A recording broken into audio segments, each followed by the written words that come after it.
Director Gautam Menon తాను 5 ఏళ్ల క్రితం తెరకెక్కించిన ధృవ నక్షత్రం గురించి పలు విషయాలను పంచుకున్నారు. ధృవ నక్షత్రం కథను విక్రమ్ కంటే ముందు వేరే హీరోలకు చెప్పగా కొన్ని కారణాల చేత రిజెక్ట్ చేశారట. కానీ ఆ కథకు సూర్య నోర్ చెప్పటం తట్టుకోలేకపోయినట్టు తెలిపాడు. చియాన్ విక్రమ్ హీరోగా డైరెక్టర్ గౌతమ్ మీనన్ తెరకెక్కించిన చిత్రం ధృవ నక్షత్రం. దాదాపు 7 ఏళ్ల క్రితమే పూర్తయిన ఈ సినిమా పలు కారణాల చేత వాయిదా పడుతూ వస్తోంది. ఎట్టకేలకు 2025 ఫిబ్రవరి 29న విడుదల చేసేందుకు నిర్ణయించారు. ఈ నేపథ్యంలో తాజాగా ఓ ఇంటర్వ్యూలో పాల్గొన్న గౌతమ్ మీనన్ ఈ సినిమాకు సంబంధించి పలు విషయాలను పంచుకున్నారు. గౌతమ్ మీనన్ మాట్లాడుతూ, ధృవ నక్షత్రం కథను విక్రమ్ కంటే ముందు వేరే హీరోలకు చెప్పాను. కానీ కొన్ని కారణాల చేత వారు దీన్ని రిజెక్ట్ చేశారు. అందుకు నేనేమీ బాధపడలేదు. కానీ ఈ కథకు హీరో సూర్య నో చెప్పటాన్ని తట్టుకోలేకపోయినట్టు తెలిపారు.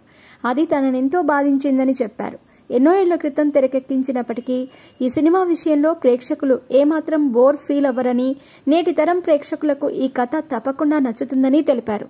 ఇటీవలే 12 ఏళ్ల తర్వాత విడుదలైన మదగజరాజా మంచి సక్సెస్ అందుకుంది. అదే మాదిరిగా మా సినిమా కూడా ప్రేక్షకులను అలరిస్తుందని చెప్పారు. ఒండ్రాగా ఎంటర్టైన్మెంట్, ఒరు ఊరి లోరు ఫిల్మ్ హౌస్ బ్యానర్లు సంయుక్తంగా నిర్మించిన ఈ చిత్రంలో Chiyaan Vikram, Ritu Varma, Radhakrishnan Parthiban, R Radhika, Sarath Kumar, Simran, Vinayakan, Divyadarshini, Munna Simon, Vamsikrishna, Saleem Baig, Satish Krishnan, Maya S Krishnan తదితరులు కీలక పాత్రలు పోషించారు.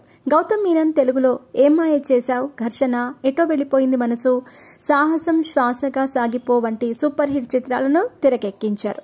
ఇందులో ఏం మాయ చేశావ్ క్లాసిక్ లవ్ స్టోరీగా ప్రేక్షకుల హృదయాల్లో నిలిచిపోయింది.